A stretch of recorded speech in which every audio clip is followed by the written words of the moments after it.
السلام عليكم. يا ترى مين فينا ما بيحبش الفطير الشرقي بكل حشواته؟ والنهارده ان شاء الله هنعمله بطريقه سهله جدا، لان كتير مننا بيحب الفطير الشرقي باختلاف الحشوات بتاعته وتنوعها، بس كتير بيستصعب عمايله. انما النهارده ان شاء الله هنتعلم مع بعض ازاي نعمله بطريقه سلسه وسهله، وكمان تقدري تاخديه معاكي في اي خروجه انت خارجاها، سواء في نادي، في مصيف، في اي مكان انت رايحاه تعمليه وتاخديه معاكي بكل سهولة وبكل سلاسة كده. هنعمله ان شاء الله النهاردة احلى فطير، وزي ما انتم شايفين كده هو بيتكلم على نفسه عن نفسه، بس هو سخن معايا. شايفين ما شاء الله لسه طالع من الفرن، وشايفين التوريقة بتاعته عاملة ازاي والحشوة.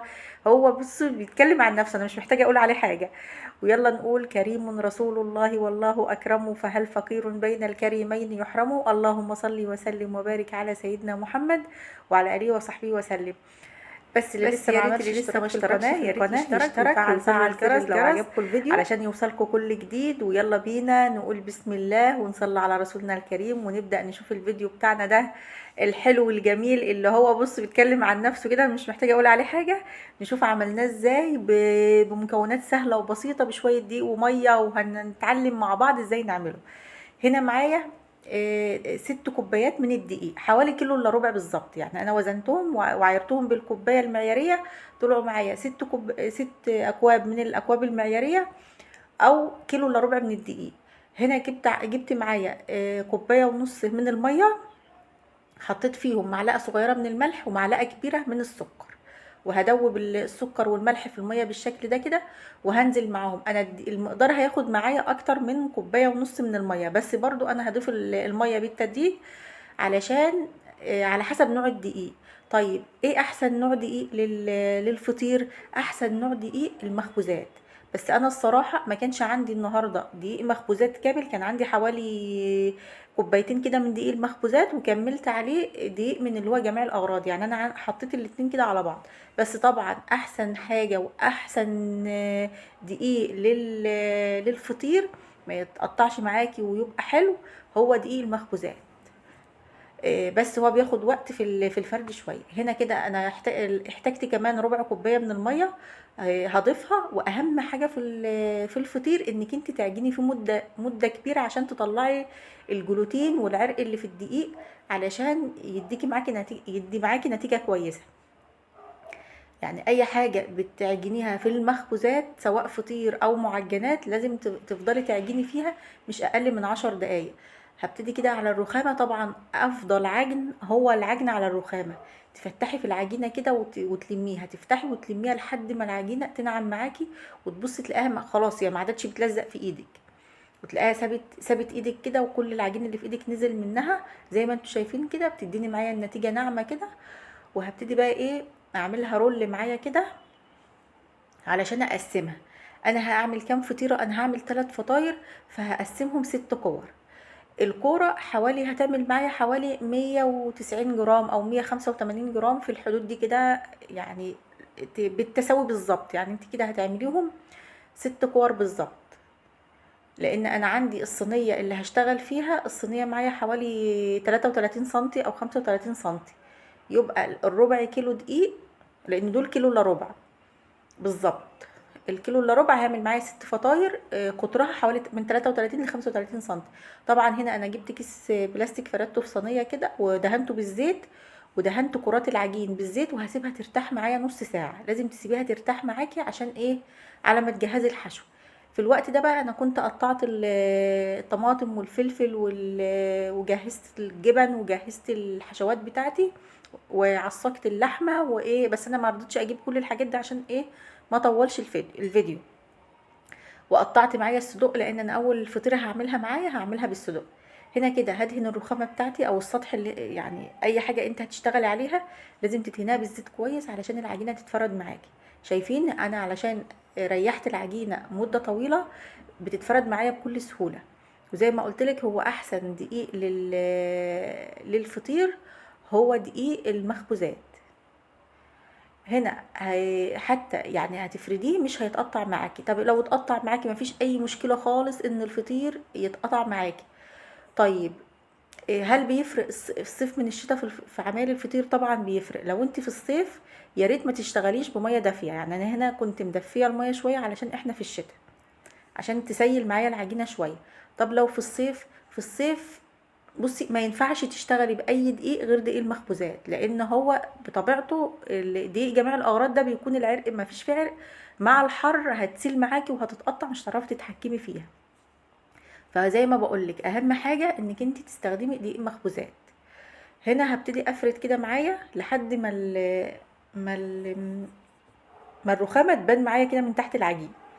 هنا كده بقى هبتدي احط رشه من الجبنه الرومي المبشور، او اللي هي الجبنه التركي المبشور، وكمان هحط كده معلقتين 3 برضو من الجبنه الموتزاريلا. ليه بحط الجبنه الاول؟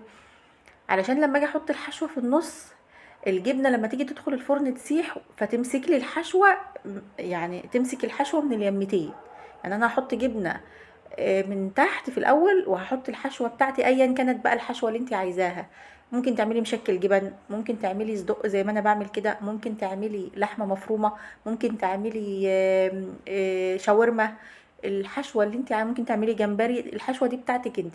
بس الجبن والفلفل والطماطم والزيتون والحاجات دي حاجات اساسيه في حشو الحادق. هنا كده انا حطيت معايا الفلفل والطماطم. اهم حاجه تقطعي الفلفل والطماطم قطع صغيره، والطماطم تكون شايله منها البذر بتاعها، وتكون الطماطم نفسها مش طريه، لا تكون الطماطم جامده كده وناشفه، وتكوني شايله البذر بتاعها تماما علشان ما تطريش الميه بتاعه الطماطم ما تنزلش كده وتعجن الفطير. هنا برضو بحط جبنه فوق الحشوه علشان ايه؟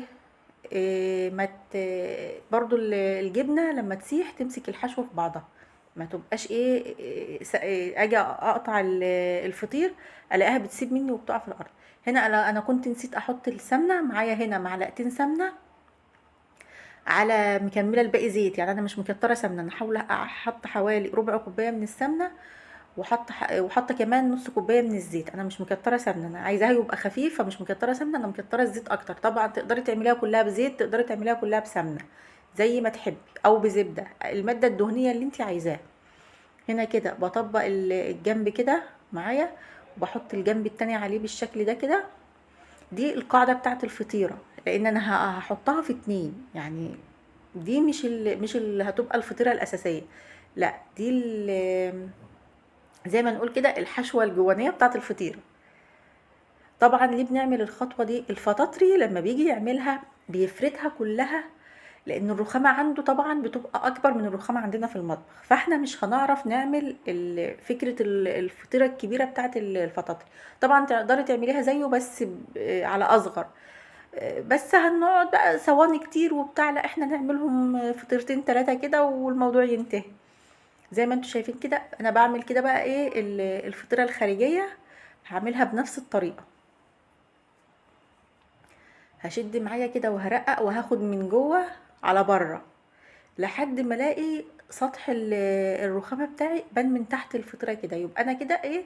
ده السمك المظبوط بتاعي، وده الرق المظبوط بتاعي. بس في نفس الوقت بسيبها من النص يعني سميكه شويه كده، سنه بسيطه عن الاطراف. ليه؟ لان انا هرجع لما هاجي احطها في الصينيه هبتدي افرد فيها، فعشان ما تتقطعش معايا. فاهمين فاهمين يعني واصله الموضوع ده؟ هنا بقى برضو بالفرشه كده وبدهنها من السمنه والزيت زي ما انتوا شايفين كده. الموضوع سهل جدا وبسيط، يعني بصوا ما تعقدوش نفسكم، لان فعلا الموضوع سهل. وجربي في قطعه عجين، يعني جربي في كوبايه دقيق، مش هتخسري حاجه. كوبايه دقيق وشويه جبن كده واعمليها، او بطاطس وبيض مهروسين وحطي عليهم جبنه، برضو حشوه بطاطس وجبنه جميله جدا. مش هتكلفك حاجه، وجربي وتعلمي، مفيش اي مشكله خالص انك انت تجربي وتتعلمي. هنا بعمل نفس الطريقه، بحط ال الفطيره، بس بحطها على اليمه اللي هي ايه، على القفله بتاعتها من تحت. فاهمين ازاي؟ علشان يبقى ايه بالتبادل، يعني انا حطيت كده الفطيره مقفول القفله الاولانيه، القفله بتاعتها من تحت على الفطيره التانية، ولسه برضو دي هقلبها في الصينيه. فاهمين ازاي؟ علشان تبقى معايا الحشوه في النص بالظبط. هنا كده هجيب الصينيه بتاعتي وهدهنها بالزيت، لازم تدهنيها بالزيت كويس علشان الفطيره بتاعتك ما تلزقش فيها.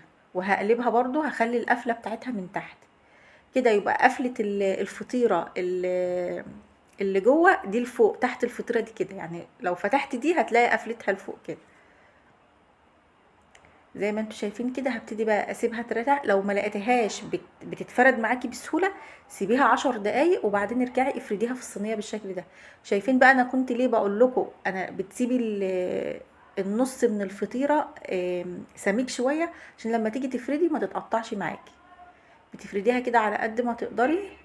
وهنا برضو هعمل لها وش بيتزا، هحط كده شويه من الفلفل والطماطم كده زي ما انتوا شايفين كده. بس انا في الفطيره دي نسيت احط الزيتون، يعني انا كنت محضره الزيتون بس حطيته في الفطاير اللي بعد كده. زي ما انتوا شايفين كده هنحط الجبنه معانا برضو، علشان بتحطي الطماطم والفلفل الاول، ولو عندك الزيتون بتحطي الزيتون، وترجعي تحطي الجبنه فوق الحشو، علشان فوق الفلفل والطماطم، علشان لما الجبنه تسيح تمسك الطماطم والفلفل في الفطير، ما تبقاش كده تيجي تقطعيها تلاقيها بيقع منك، الحشوه بتقع من على الوش. وطبعا بتشغلي الفرن بتاعك من فوق ومن تحت على اعلى درجة حرارة، وبتدخليه بتاخد معاكي بالظبط من 10 لربع ساعة، من 10 دقايق لربع ساعة، وبتطلع معاكي بالجمال والحلاوة دي. هي بتتكلم عن نفسها يا جماعة، بصوا يعني مش محتاجين نتكلم تاني. بس للأسف في الوقت ده كان النور قطع، على ما عملت اول واحدة كان النور قطع. ما صورتش اللي انا عملته باللي هو باللحمه المفرومه، يعني انا عملت 2 بعد كده باللحمه المفرومه. زي ما انتوا شايفين كده هما بيتكلموا عن نفس، يعني بتتكلم عن نفسها، مش محتاجه ان انا ايه آه اتكلم انا. زي ما انتوا شايفين كده بتولعي من فوق ومن تحت، بتطلع معاكي بنفس الجمال ده. طيب انا ما عنديش، من الفرن بتاعي مش بيولع من فوق ومن تحت، هولع من تحت عادي، وهحط الفطير على الصاجه من تحت، واول ما الاقيه القعر بتاعها اصفر كده وبقى معايا لونه ذهبي، هروح مولعه لها الشوايه، وبتطلع معانا بالجمال ده. هطفي القعر واولع الشوايه، بتطلع معانا بنفس الجمال ده كده، ما فيش اي مشكله خالص. وهنا بقى هنقطعها، يعني بصوا احلى فطير هتاكلوه من ايديكم الحلوه. ويا رب ان شاء الله تكونوا استفدتوا من الفيديو ولو بمعلومه بسيطه. و... وإن شاء الله أشوفكم في فيديوهات جديدة، وأستودعكم الله الذي لا يضيع ودائعه، والسلام عليكم ورحمة الله وبركاته.